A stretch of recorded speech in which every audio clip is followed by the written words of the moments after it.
At ito po ay nire-ready na dahil pakikita ko sa inyo yung kadugtong po nito sa may coastal road natin ay papunta yan ng Nabotas area. Doon. Yan. Magkukonekta po yan kasi magkakaroon tayo ng coastal road na expressway dito sa may side na to.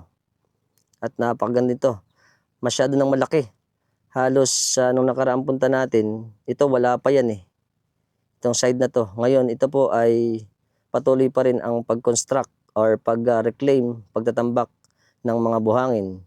At sa laki nung nakita nating barko, mas maraming buhangin ngayon dahil yung nakita natin pangalawang barko na.